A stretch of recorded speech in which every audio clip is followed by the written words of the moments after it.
Les termes wesh et wallah sont définitivement interdits de l'école de la République française.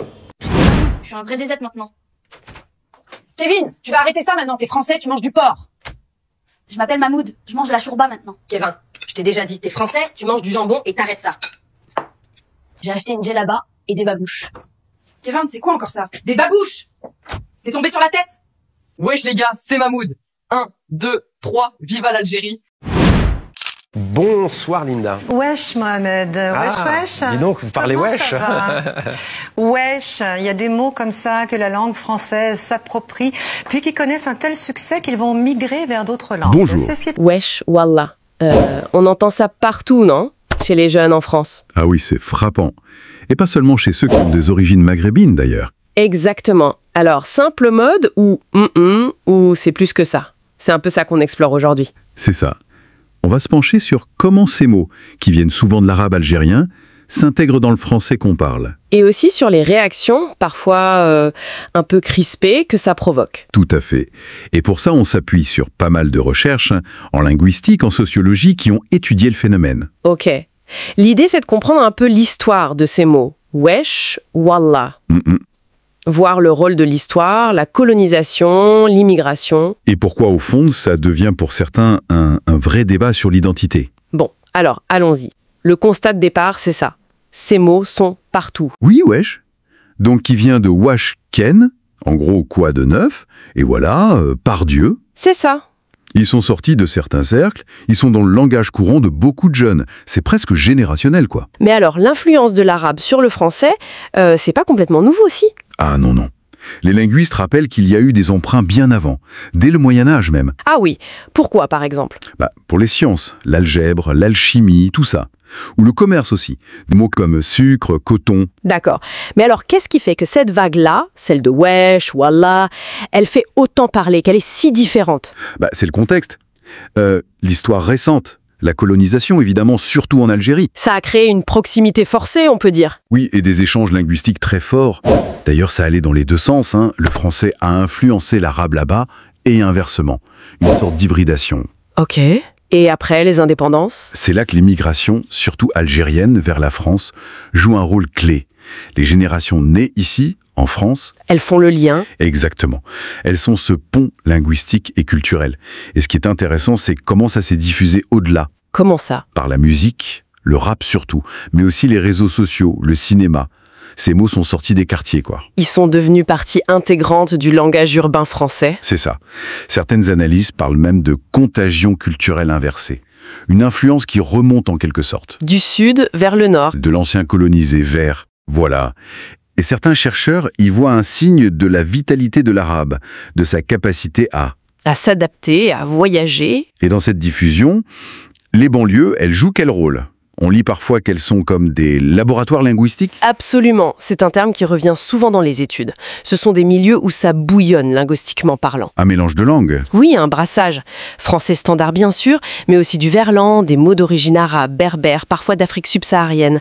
Ça donne un parler très hybride, très créatif. Et qui change tout le temps, j'imagine. En permanence. C'est une langue vivante, ancrée dans le quotidien, dans les réalités sociales de ces jeunes. Donc, c'est plus qu'un simple jargon. C'est aussi une question d'identité. Ah oui, clairement. Des sociologues ont montré ça. Pour beaucoup de jeunes des cités, parler comme ça, c'est affirmer quelque chose. Oui, affirmer une identité propre. Qui n'est pas forcément celle de l'école, ni tout à fait celle des parents, parfois. C'est une manière de marquer sa place, symboliquement. Une forme de petite résistance, peut-être. D'accord. Et c'est là que ça coince pour certains, non? Quand ce langage est repris par d'autres jeunes? Exactement. Quand des jeunes français blancs, comme le disent certaines sources, adoptent ces mots, wesh, wallah. Ça brouille les pistes. Ça brouille les frontières culturelles qu'on croyait bien établies. Et là, on touche au débat identitaire. Oui, les analyses montrent que pour une partie des élites ou des commentateurs, cette diffusion est vue comme une menace. Une menace pourquoi?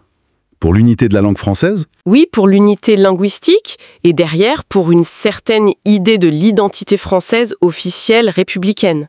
Le mélange, ça devient synonyme de fragmentation. Bon, ça c'est une lecture. Il faut être clair là-dessus. Oui, bien sûr. D'autres voix dans les recherches insistent sur autre chose. Une langue, c'est vivant, ça évolue, ça emprunte, ça se mélange, c'est normal. C'est le signe d'une société qui change, qui est diverse. Voilà. Pour eux, cette hybridation, elle reflète simplement la France d'aujourd'hui, avec son histoire, son métissage.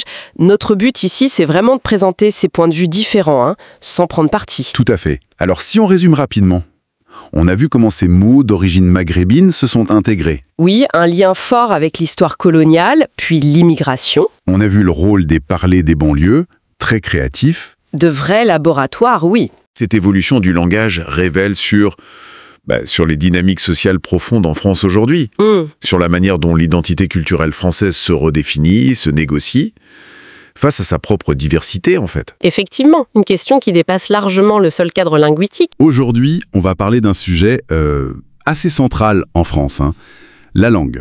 Oui, le français, c'est bien plus qu'un simple outil, n'est-ce pas?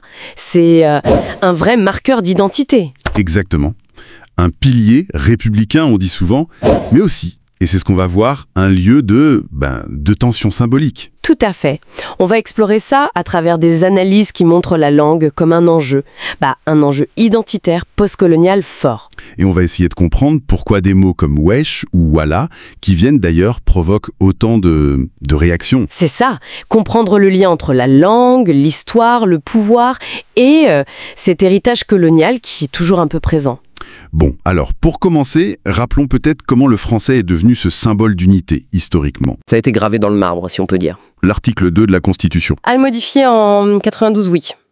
La langue de la République est le français. C'est clair. Très clair. Et des chercheurs expliquent que le but, c'est de maintenir l'hégémonie du français. Oui, exactement. Maintenir cette domination, cette place centrale et donc de résister à ce qui pourrait menacer cette unité linguistique. Voilà. Résister à toute influence perçue comme une menace. C'est ce contexte qui explique pas mal de débats actuels. Justement, parlons-en. Ces polémiques autour de l'interdiction de certains mots. On a vu ça pour wesh, voilà, dans des écoles parfois. Oui. Alors là, il y a deux visions qui s'opposent un peu. La première, ce serait quoi, Bass? Une défense de la pureté de la langue. En quelque sorte. Une volonté de préserver une certaine norme, celle de l'école, du français académique. Et par là, contrôler un peu le langage dans l'espace public. D'accord, la langue correcte. Voilà. Mais l'autre perspective, c'est que ce contrôle, il n'est pas neutre. C'est-à-dire ? Interdire des mots qui sont très utilisés par des jeunes, souvent issus de l'immigration, c'est perçu comme touchant à leur identité. Comme si on leur disait que leur manière de parler, leur culture, n'est pas légitime. Précisément. Il y a des sociolinguistes qui disent que tenter de stériliser la langue, c'est tenter de stériliser l'identité. C'est fort comme formule. C'est très fort. Et les sources font même un parallèle avec l'époque coloniale. Oui, notamment en Algérie, la politique française, c'était clairement de marginaliser l'arabe. Au profit du français comme outil de domination. Tout à fait. Domination culturelle, politique. C'est un schéma assez classique dans l'histoire coloniale. Et donc, voir ce schéma de contrôle linguistique ressurgir aujourd'hui, même différemment, ça interpelle. Absolument. Et ce qui semble crisper particulièrement, d'après nos lectures, c'est quand ces mots d'origine maghrébine, algérienne surtout, sont repris par tout le monde. Y compris les jeunes français blancs, comme on dit. Exactement. Cette diffusion large, ça crée un malaise chez certains. Pourquoi? Qu'est-ce qui inquiète là-dedans? C'est vu ou interprété comme une sorte d'extension symbolique de l'identité algérienne, comme si les frontières culturelles s'effaçaient. Et ça, c'est perçu comme une menace par une partie des élites attachée à une idée plus figée de l'identité française. C'est ce que suggèrent les textes, oui. Ça pose la question, est-ce que le français évolue vers une francité hybride? Une francité hybride. Une identité française qui intègre ses apports ouvertement. Voilà. Et là, on a deux lectures possibles. La première, un peu dramatisante peut-être. Celle du retour du refoulé colonial, c'est ça? Oui, c'est une idée qu'on trouve par exemple chez Vincent Geyser. L'idée que ce qui a été dominé, l'influence des anciennes colonies, revient force par la langue. Une sorte de revanche symbolique, linguistique? C'est une interprétation possible. Mais il y en a une autre. Plus naturelle peut-être? Oui, plus comme un processus normal d'évolution. Une langue vivante, dans une société multiculturelle, elle emprunte, elle change. C'est un signe de vitalité en fait. Exactement. Une source dit bien « L'influence arabe sur le français contemporain témoigne de la vitalité d'une langue capable d'intégrer l'altérité. » Donc pas une menace, mais une richesse. Ce qui est fascinant, c'est ce retournement symbolique, la langue française, outil de colonisation, qui devient aujourd'hui un espace où s'exprime, disons, une présence culturelle différente. Oui, une affirmation. Utiliser wesh, voilà, ce serait une façon de dire On est là. C'est ça. Pour certains, ces mots sont comme des balises de mémoire postcoloniale. Ils disent « nous sommes là, nous parlons, et notre façon de parler est légitime aussi ». C'est une affirmation de présence très forte. Ce qui vient des marges, Des périphéries géographiques, sociales, ça pénètre le centre. ça influence la langue de tout le monde. Oui, et ça rejoint ce que disent des chercheurs comme Didier Lapeyronie sur les banlieues comme des laboratoires où se créent de nouvelles identités, de nouvelles formes culturelles. Donc si on résume un peu tout ça, on a cette tension permanente. D'un côté, l'idéal d'un français unificateur, républicain. Et de l'autre, une langue qui est en fait le miroir de tous les brassages, des histoires complexes, des négociations culturelles dans la France d'aujourd'hui, la France post-coloniale. La langue n'est jamais vraiment figée, hein. Elle bouge avec la société, elle absorbe, elle reflète. Ce qui nous amène à une dernière pensée peut-être un peu provocatrice pour finir. Allons-y. Si la langue continue comme ça, à intégrer, à se métisser, quelle identité française future elle dessine? Une identité plus hybride? Et qu'est-ce que ça implique pour notre idée de la francité? Comment ça pourrait nous obliger à la repenser au-delà des conflits du passé? Voilà, une question ouverte à méditer. Le langage des banlieues en France, on va s'appuyer sur une analyse qui s'appelle « Langage des banlieues, reconnaissance et résistance culturelle ».